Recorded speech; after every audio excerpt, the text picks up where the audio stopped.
f***ing show you how the f***ing moon landing was f***ing bullshit because everyone's telling you that was f***ing wrong. You showed me. Yeah. So f***ing explain to me. Here you go. The guy's getting off the rocket ship. Who the f*** is filming him? Who's filming him? A guy? How'd the f***ing guy get up there if this is the first guy that's supposed to be on the f***ing moon? A different rocket ship? I don't know. So they sent the rocket ship up there. He got off and he's like, all right, come on up now. I'm ready to f***ing film. Are you f***ing serious? The same rocket ship? He's supposed to be the first guy on the moon. It's bullshit. The car. How the f*** did the car fit in that rocket ship? Look, how did that car fit in the rocket ship? I don't know. Okay, you're right. More bullshit. Then the guy's floating around with a big f***ing cord to his stomach, and they're telling you that's his f***ing, life support. What's it give? Was it f***ing feeding him through the f***ing tube like a baby? They f***ing bouncing around like a f***ing jerk-off. Yeah, watch. Let me show you. There it goes. Bye-bye. You know what? I'm going to stay behind. You guys go back to Earth. I'll f***ing die up here. And how the f*** did he get the film back to Earth? Yeah, look, the fake f***ing parachute. Hey, we're home now. What happened to the guy back on the moon? They just left him? I guess so. Yeah, everyone guesses they don't have any f***ing facts. Bullshit. I just see it as a beginning. Not just this flight, but in this program, which has really been a very short piece of human history. An instant in history, the entire program. It's a beginning of a new age. Now we have a #1 rocket right now in the U.S. and we have a #1 spacecraft. And they cannot get into lunar orbit with significant maneuvering capability. And that's a great disappointment to me. How do you feel about that, Jim? We're working on it, as a matter of fact. So the Orion crew capsule is an amazing crew capsule, and we need it to go to the moon within 5 years, which of course is the direction that we're on right now. But when we're there, I think the gateway, it's going to attach to a small module in orbit around the moon called the gateway. Think of it as a small space station. And that's going to give us what we call Delta V. That's that maneuvering capability to go down to low lunar orbit and then back up on a lander. And so those are the pieces of the architecture that we're working on. Well, I'd like to have you also listen to the other side, because some people would like to do it a different way. Yes, sir. All right, so you'll listen to Buzz and some of the other people, because they also feel, I mean, I know this has been going on for a little while. I remember very clearly, I think anybody who was alive at the time does, I remember my parents waking me up and we went down and we watched you guys land on the moon, No, which you was... didn't. No, you didn't. What? Because there wasn't any television. There wasn't anybody taking a picture. You watched animation. Tonight, Gotham's relying on one man to save us all. Wow, Neil Armstrong. Hey, wait a minute. You're supposed to be on the moon. I just saw it on TV. Oh, there's a tape delay, and with all solar winds.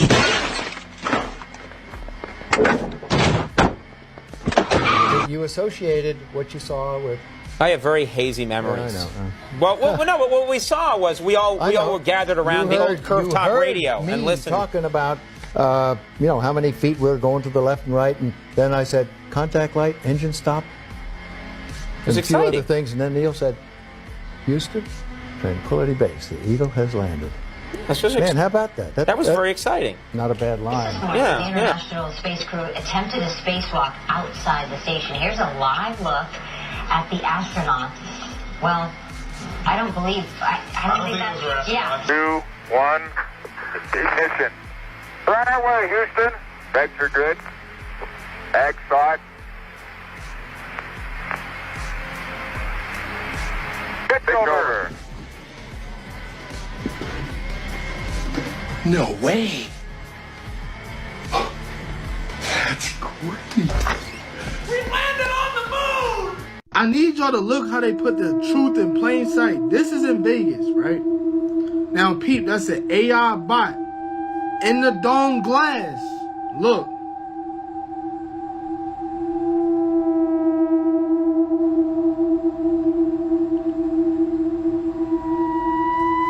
Look at the mitt. Like, it's surprised, like.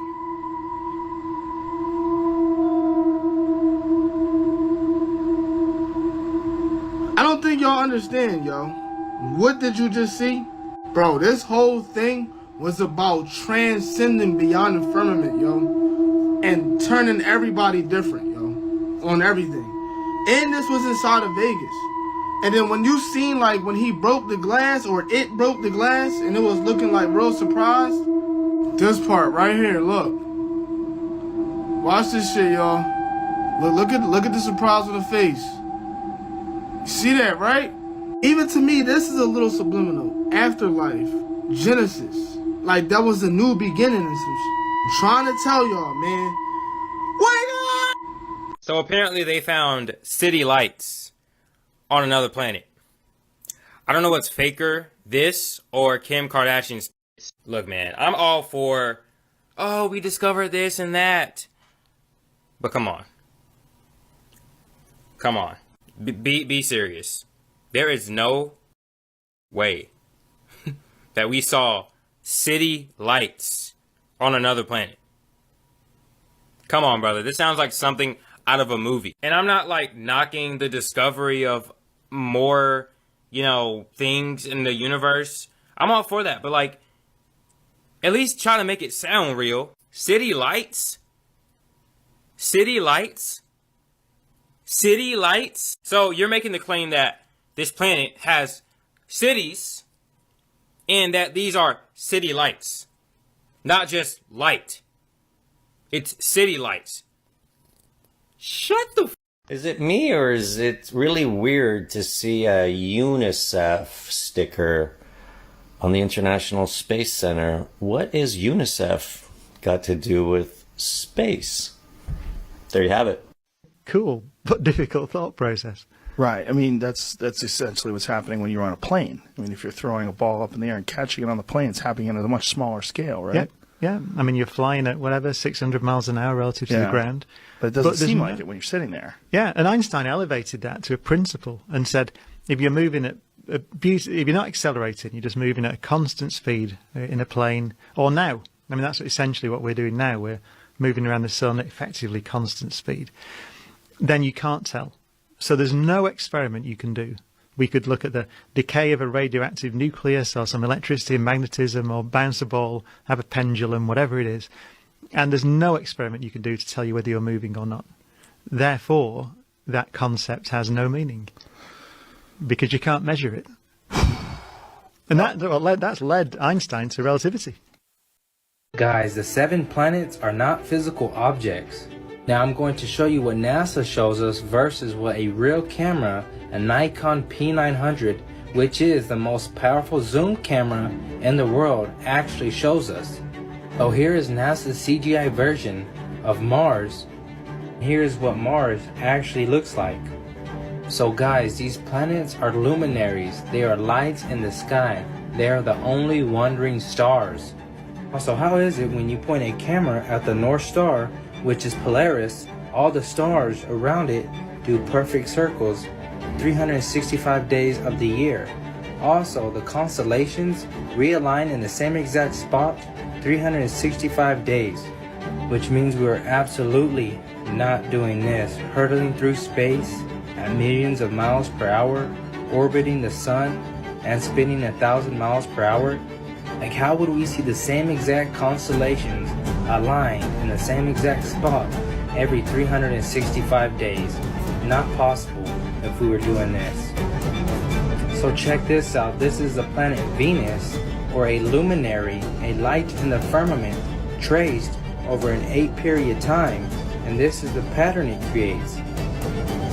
Guys, none of this would be possible on the model that NASA is feeding us.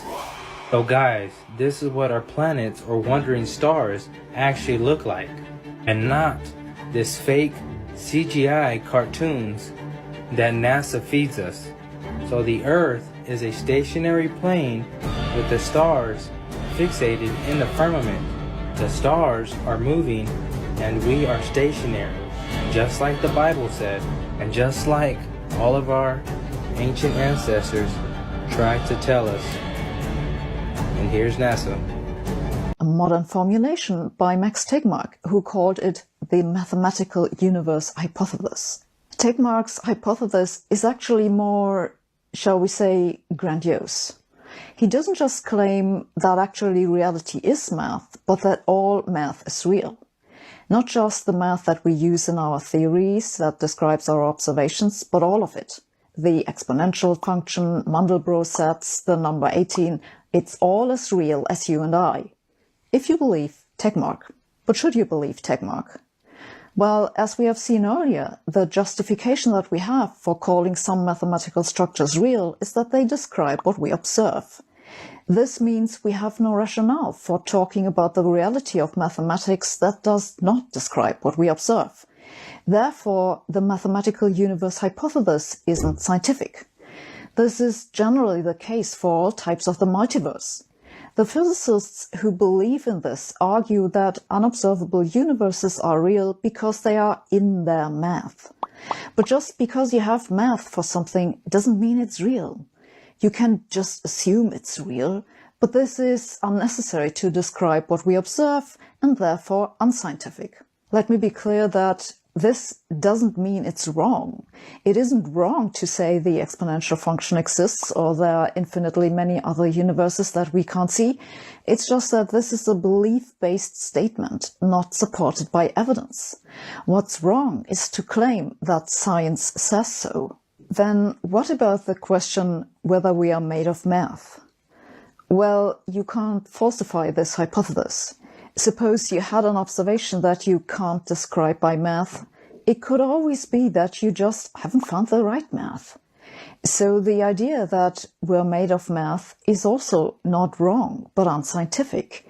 You can believe in it if you want. There's no evidence for or against it. Not trying to be smart or anything, but I would like NASA to explain these photos to me. Come on, NASA. Explain this. Alexa, how fast is the Earth moving? The Earth rotates once in about 24 hours with respect to the Sun. Its rotation speed at the equator is just over 1,000 miles per hour. Alexa, why does the Earth not move when you hover in a helicopter?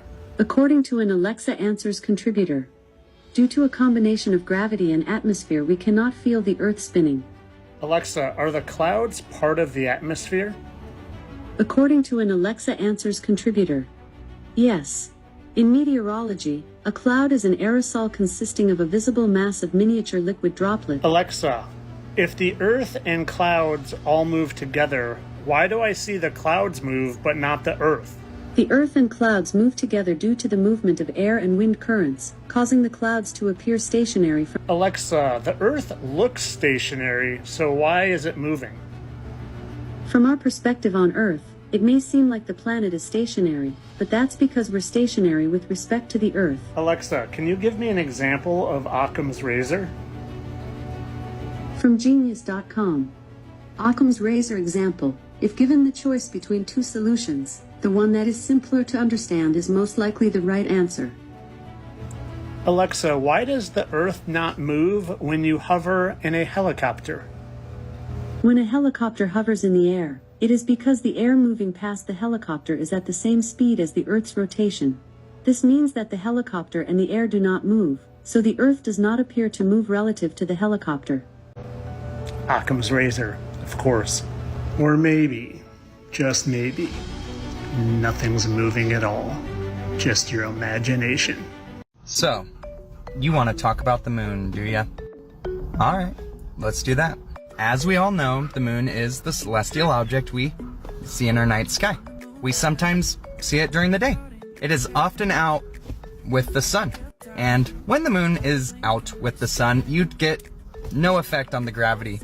No change in tides, no change in your weight, even though the sun and the moon allegedly are acting on you, because the sun is holding the Earth in place, but it's not pulling you, a lighter object, up to it, because gravity is very selective.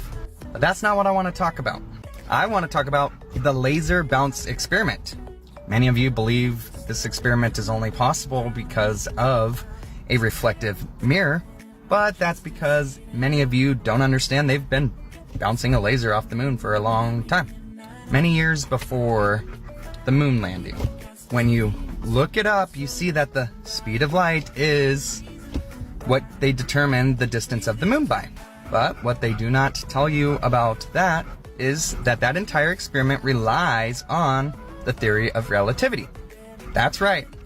The moon laser experiment completely relies on the fact that we are contracting and dilating in space. It does this because the moon is also allegedly moving very fast through space in multiple directions at the same exact time. Because that's possible. Did you know it is physically impossible to measure the speed of light in one given direction? Yep, you heard me right. It's impossible. But somehow you guys use it to calculate the distance of the moon.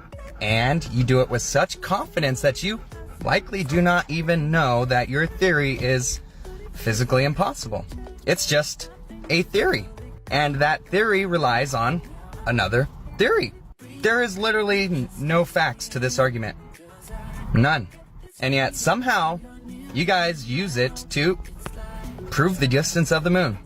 All while asking silly questions about the flat earth that keep you from finding the truth. You don't ask questions like this. Not sure if you're even capable of devising a question like this. But nevertheless, you do not ask them. Nope, instead you ask stuff like, where's the wall? How do we not fall off of a flat earth, you say? While completely avoiding the fact that on a globe you are upside down. Water is upside down. And with all of this upside down, nothing falls. Nothing is lighter. Nothing changes its mass. So many questions on the globe, and you guys ask silly questions like, where's the wall?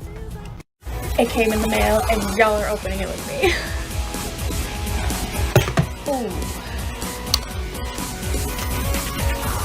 Smell it. Woo!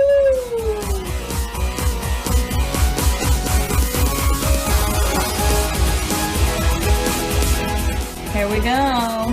The Flat Earth map dates back over 1,000 years. This map is credited to being created by a Persian astronomer. His name was Al-Biruni, and he lived between 973 AD to 1048 AD.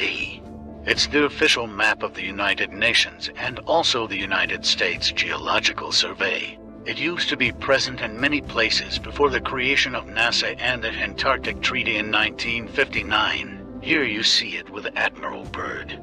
This map has been restored by Dmitry from Russia with suggestions of mine, Idialenkar. Known by my YouTube channel Flat Earth Banjo, I asked Dmitry to include the Bermuda Triangle and Point Nemo, a place deep in the Pacific where NASA buries rockets. Then Robert Tozzi, a professional mapmaker, came along and enhanced the map even more. There are many people now selling this map online, but if you could order it from my online store, I would greatly appreciate it.